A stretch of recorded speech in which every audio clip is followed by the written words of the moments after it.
உனக்கான என் அன்பு சங்கரேஸ்வரி அத்தியாயம் 35. சமீராவின் தோழிகள் அனைவரும் வந்து அவளை பார்த்து பேசி சந்தோஷமாக செல்ல அவளும் அவர்களோடு பேச சற்று நிம்மதியாக உணர்ந்தாள். தமிழரசு தன் ஊரில் இன்னும் சில நாட்களில் நடக்கப் போகும் பொங்கலுக்கு நந்துவிற்கு அழைப்பு விடுத்தது. அங்கிருந்த அனைவரையும் அழைத்தான். ஆனால் அவனோ மீராவின் உடல்நிலையை காட்டி வர மறுக்க அதை அப்படியே நந்தினி அழுது கொண்டே சமீராவிடம் கூறினாள். கண்டிப்பாக தன் மகன் மீரா அழைத்தால் மட்டுமே வருவான் என்பதை அறிந்த நந்தினி மீராவிடம் கூறினார். சரியத்த, நான் கண்டிப்பா எல்லாரையும் கூட்டிட்டு வர்றேன். சரிம்மா, நான் சிவரஞ்சனி கிட்ட ஃபோன் பண்ணி எல்லாரையும் வர சொல்லிட்டேன். எதுக்கும் நீ ஒரு தடவை நேரில் போய் வீட்டு மருமக சார்பா அழைச்சிட்டு வந்துடுடா. சரிங்க அத்த, நானும் அம்மாவும் இன்னைக்கு ஈவினிங் போய் அழைச்சிட்டு வந்துடுறோம் என்றவள் சிறிது நேரம் பேசிவிட்டு கைபேசியை வைத்தாள். தன் அத்தை கூறியதை நினைத்து கொண்டிருக்க மாலை நேரம் நந்து வந்ததும் அவனை அழைத்து கொண்டு அஸ்வின் வீட்டிற்கு சென்றாள் சமீரா. ஆஷிராவும் அவள் மாமியார் சிவரஞ்சினி இருவரும் குழந்தையோடு காலில் அமர்ந்து விளையாடி கொண்டிருக்க அத்த என்றவாறு வீட்டுக்குள் நுழைந்தாள் சமீரா. அட வாங்க ரெண்டு பேரும். சமீரா, இப்ப எப்படிமா இருக்க? சரி, நான் போய் டீ போட்டு எடுத்துட்டு வந்துடுறேன் என்று சிவரஞ்சினி சமையலறைக்குள் நுழைய ஆசிராவிடம் இருந்து குழந்தையை ஆசையோடு வாங்கி கொண்டான் நந்தகுமரன். சிறிது நேரம் அனைவரும் பேச தன் வேலையை முடித்துக்கொண்டு வீட்டுக்குள் நுழைந்தான் அஸ்வின். இருவரையும் பொதுவாக வரவேற்றவன் ஆஷிராவிடம் கண்ணசைவால் அறைக்குள் வரச் சொல்ல அவன் பின்னோடு ஆசிராவும் அறைக்குள் நுழைந்தாள். ஆசிரா உள்ளே நிலந்த அடுத்த நொடி அவளை தன் அணைப்புக்குள் கொண்டு வந்து கதவினை சாத்தினான் அஸ்வின். இதை கண்ட சமீராவின் மனதிற்குள் தன்னவனை எண்ணி சஞ்சலம் தோன்ற அதை மேலும் அதிகரிப்பது போல் அஸ்வினுக்கு தண்ணி கொண்டு செல்ல ட்ரெஸ் எடுத்து தர இப்படி ஒவ்வொன்றையும் மனைவி என்ற உரிமையில் பார்த்து பார்த்து செய்தாள் ஆஷிரா. இன்னும் சில மணி நேரம் கூட தன்னால் இங்கே இருக்க முடியாது என்று தோன்ற மாமா, நம்ம கிளம்பலாமா, நேரமாச்சு என்றதும் கலக்கத்தோடு கூறினாள். சரி என்றவாறு குழந்தைக்கு டாட்டா சொல்லிக் கொண்டு இருந்ததால் அவள் குரலில் இழந்த கலக்கத்தை கவனிக்க தவறினான் நந்தகுமரன்.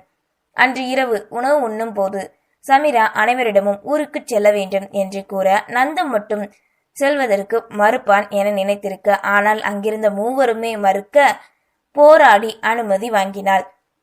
குட் நைட், எனக்கு வேலை இருக்கு, நான் ரூமுக்கு போறேன் என கூறிய நந்தகுமரன் அவன் அறைக்கு சென்றான். தன் கண் விழித்ததிலிருந்து இதுவரை கண்ட அனைத்தையும் நினைத்தவள் 1.5 வருடங்களுக்கு முன் சந்தோஷமாக சிரித்து பேசி உறங்கச் செல்வதற்கு மனமே இல்லாமல் இருந்தவர்கள் இப்போது ஒவ்வொரு செயலையும் கடமைக்காக முடித்து கொண்டு அறைக்குள் நுழைவதைக் கண்டு வருந்தினாள் சமீரா. ஏனோ சாப்பிட கூட மனம் வராமல் இரவு தன்னவனுக்கு மட்டும் பாலை காய்ச்சி கொண்டு தன் அறைக்குள் நுழைந்தாள். நந்து ஏதோ ஃபைலை பார்த்து கொண்டிருக்க அவன் அருகில் உள்ள டேபிளில் பாலை வைத்தவள் மறுபுறம் வந்து படுத்து கொண்டாள். சமீராவுக்கு வெளிச்சம் இருந்தால் தூக்கம் வராது என்பதை சிறு வயதிலே இருந்து அறிந்த நந்து அவளுக்கு தொந்தரவு தராமல் ஃபைலை எடுத்துக்கொண்டு வெளியேறினான்.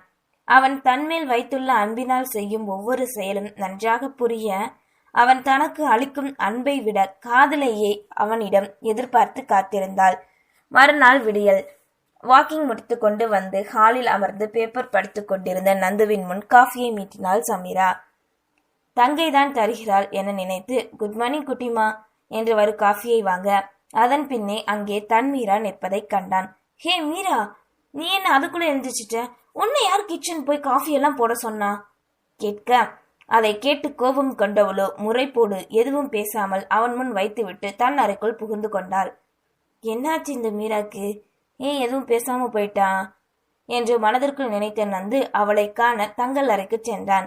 படுக்கையில் அமர்ந்து கோபத்தோடு நகத்தை கடித்துக் கொண்டிருந்த மீராவை கண்டவனோ, மீரா நகத்தை கடிக்காத என்றவாறு அவள் அருகில் வர அவன் கூறியதுதான் தாமதம். அடுத்த நொடி தன் மனதிற்குள் இருந்த கவலைகளை கோபமாக அவனிடம் கொட்டி தீர்த்தாள். நான் என்ன பண்ணாலும் எப்படி நடந்துக்கிட்டாலும் இதை பத்தி எல்லாம் நீங்க சொல்லாதீங்க. நான் ஏன் இஷ்டப்பட்டுதான் இருப்பேன். என்ன அதிகாரம் பண்ற உரிமை உங்க யாருக்கு கிடையாது மிஸ்டர் நந்தகுமரன் என்று கோபமாக கத்த, ஹே மீரா, இப்போ என்ன ஆச்சு? ஏன் இப்படி கத்துற? நான் தான் ஊருக்கு வரேன்னு சொல்றேன்ல, அப்புறமும் என்னம்மா என கூறியவாறு அவளை தன் நெஞ்சில் சாய்த்து கொள்ள முயல அவன் கையை தட்டி விட்டு விலகினாள். அப்போ நான் ஏன் கோவப்படுறேன்னு கூட உங்களுக்கு தெரியல. சரி விடுங்க, நான் யாரு உங்களுக்கு, அதை சொல்லுங்க முதல்ல. நீ ஏன் மீரா என்று கூற அடுத்த நொடி அவன் கண்ணம் பதம் பார்த்தாள். தன் மீராவா தன்னை அடித்தாள்? என்ற ஆச்சரியத்தில் அவளை பார்க்க அவளோ புரிந்து கொள்ள மாட்டேங்கிறானே என்ற கோபத்தோடு நின்றாள். நான் அப்படி என்ன சொன்னேன்னு இவ என்ன அடிச்சா? ஒருவேளை நான் எதுவும் தப்பு பண்ணிட்டனோ? மீரா என்னை அடிக்கானா கண்டிப்பா தப்பு ஏமாலத்தான் இருக்கும் என்று மனதிற்குள் நினைத்தவன் அவளிடம் காரணம் தெரியாமலே மன்னிப்பு வேண்டினான்.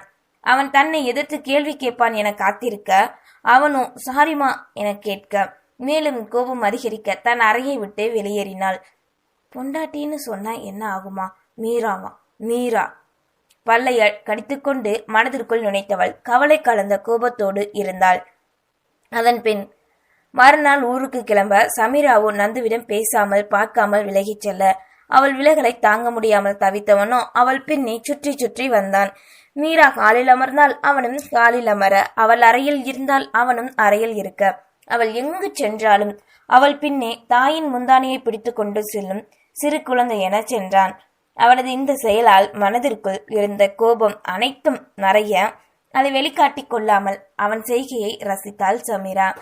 என்னாச்சு அண்ணா? நைட்டு தானே ஊருக்கு போறோம், இப்ப நீங்க ஸ்டேஷன் போகாம வீட்டுல இருக்கீங்க என்றவாறு கல்லூரி செல்வதற்கு கிளம்பி கொண்டு வெளியே வந்த தர்ஷினி கேட்க, இன்னைக்கு எந்த கேஸும் இல்லாதான் போகல. ஓ சரி, நான் காலேஜ் போயிட்டு வரேன் என கூறிய தர்ஷினி செல்ல, சிறிது நேரம் கழித்து யுவாவும் அலுவலகம் சென்றான். சமையல் அறையில் இருந்த சமீராவின் அருகில் சென்றவனோ, மீரா நான் தப்பு பண்ணியிருந்தா என்னை மன்னிச்சிருமா, ப்ளீஸ் பேசு மீரா என்று அவள் பின்னிருந்து கெஞ்ச, ஏண்டே என்கிட்ட பேச மாட்டேக்க, என்ன காரணம் சொல்லுன்னு சொன்னா கோவமா கேட்பானா? அத பண்ணாம மன்னிச்சிருமான்னு சொல்லி கெஞ்சிருத பாரு, யாருக்கு வேணும் இந்த கெஞ்சலும் பாசமும் என்று மனதிற்குள்ளே புலம்பிக் கொண்டு தன் வேலையை செய்தாள். மீரா என்ன பாரு என்றவாறு அவளை தன்புறம் திருப்ப முயல, என்ன வேணும் சொல்லுங்க, என்ன பிரச்சனை உங்களுக்கு, ஏன் இப்படி என் பின்னாடியே வரீங்க, உங்களுக்கு வேற வேலையே இல்லையா என ஆக்ரோஷத்தோடு கத்தினாள்.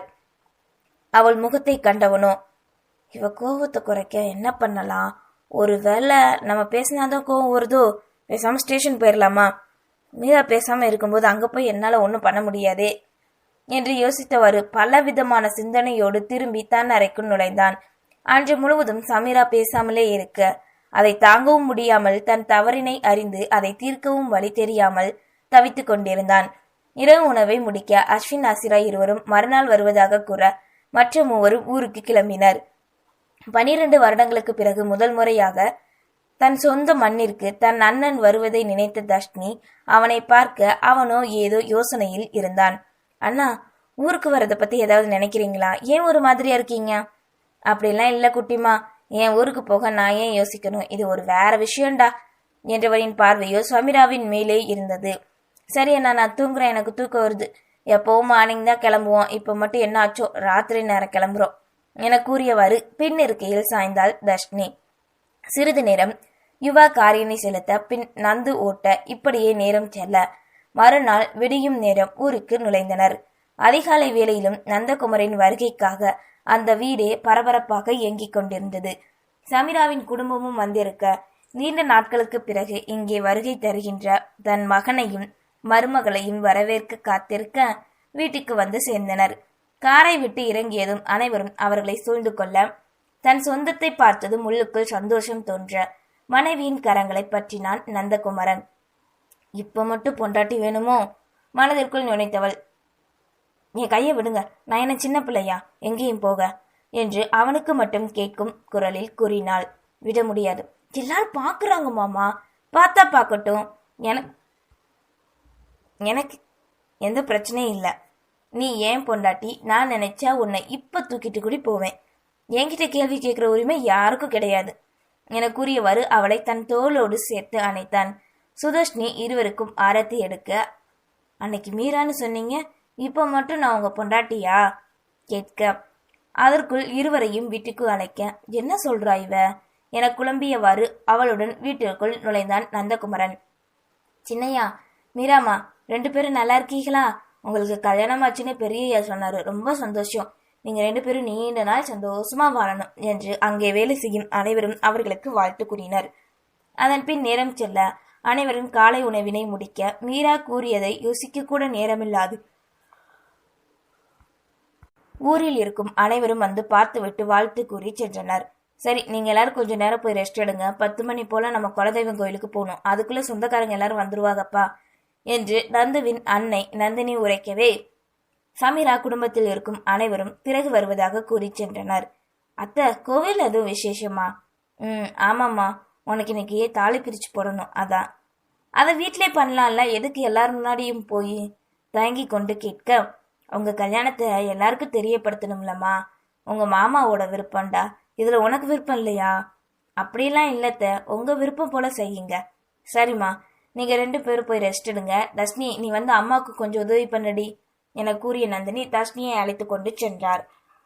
வாமீரா, நம்ம ரூமுக்கு போகலாம் என்றவன் தன்னவளை அழைத்து கொண்டு சந்தோஷமாக பல வருடங்களுக்கு பின் தன் அறைக்கு சென்றான். தன் அறையின் உள்ளே நுழைந்ததும், மீரா, நீ என்ன சொல்ல வர? எனக்கு புரியல. அன்னைக்கு மீரா சொன்னேன், இப்ப பொண்டாட்டின்னு சொன்ன, ரெண்டும் ஒண்ணுதானே. இதுல நீ கோவப்படுற அளவுக்கு என்ன இருக்கு சொல்லு என்று புரியாதவனாய் கேட்க, நீங்க ஒரு போலீஸ்காரர் தானே, யோசிங்க. சரி, அதை விடுங்க. எதுக்கு அன்னைக்கு அப்படி சொல்லிட்டு இன்னைக்கு இப்படி சொன்னீங்க? எல்லாரும் இருக்கிறதால அப்படி சொன்னேன். அப்போ நான் உங்க மனைவின்னு எல்லாரும் நினைக்கணும், ஆனா நீங்க மட்டும் நினைக்க மாட்டீங்க, அப்படித்தானே? சரி, நான் இனிமே உங்க மீராவா மட்டும் இருக்கேன், போதுமா என்றவள் தன் உடைகளை எடுத்துக்கொண்டு குளியலறைக்குள் நுழைந்தாள்.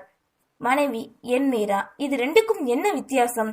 யோசித்தவாறு சோஃபாவில் வந்து அமர்ந்தான். அதன் பின் சிறிது நேரம் இருவரும் ஓய்வெடுக்க தர்ஷினி நகை புடவை அனைத்தையும் கொண்டு வந்து சமீராவிடம் கொடுத்தாள். அண்ணி, அம்மா கொடுத்தாங்க. நீ ரெடி ஆயிட்டு கீழே வர வரைக்கும் நான் உன் கூடவே இருக்கணுமா? அண்ணா, உங்களை அப்பா கூப்பிட்டாங்க, நீங்க சீக்கிரம் கிளம்பி போவீங்களா என்க சரி என்றவாறு பட்டு வேட்டி சட்டை அணிந்து முதலில் வெளியே சென்றான் நந்தகுமரன். கீழே இறங்கி வர சொந்த பந்தம் என்று அனைவரும் வருகை தந்திருக்கவே நந்தகுமரனை சூழ்ந்து கொண்டனர். மாமா, பட்டு வேட்டி சட்டையில சூப்பரா இருக்கீங்க, நீங்க போய் ஹாலில் உட்காருங்க, நான் போய் எல்லா வேலையும் பார்க்குறேன் என கூறிய யுவா தன் தோழனான கவினையும் பிரேமையும் அழைத்து கொண்டு சென்றான். வந்தவர்கள் அனைவரையும் நந்துவை நலம் விசாரிக்க, என்னாச்சுடா நந்து, இத்தனை நாள் எங்க போன? சொல்லாம கொள்ளாம ஊரை விட்டே ஓடி போயிட்டியே, அப்படி என்னதான் நடந்துச்சு என்று அவன் பங்காளி ஒருவன் கேட்க, அதற்கு பதில் கூறும் முன் அவன் பார்வை எதாச்சியாக மாடிப்படியில் பட அங்கே சமீராவை அழைத்து கொண்டு வந்தாள் சுதர்ஷினி. தான் அன்று டெல்லியில் வைத்து முதல் முறையாக வாங்கி கொடுத்த பட்டினை அணிந்து ஜொலிக்கும் தேவதையாய் நடந்து வந்தாள். அவனது பார்வை அவனையும் மீறி பளிச்சென்று தெரிந்த அவளின் மெல்லிடையில் மீது பதிந்தது. முதல் முறையாக ஒரு கணவனாய் அவன் பார்வை செயல்பட இதுவரை தன் மீராவிடம் தோன்றாத உணர்வுகள் எல்லாம் தோன்ற அவளை தன் விழிகளில் நிரப்பி ரசிக்க ஆரம்பித்தான் நந்தகுமரன். நன்றி.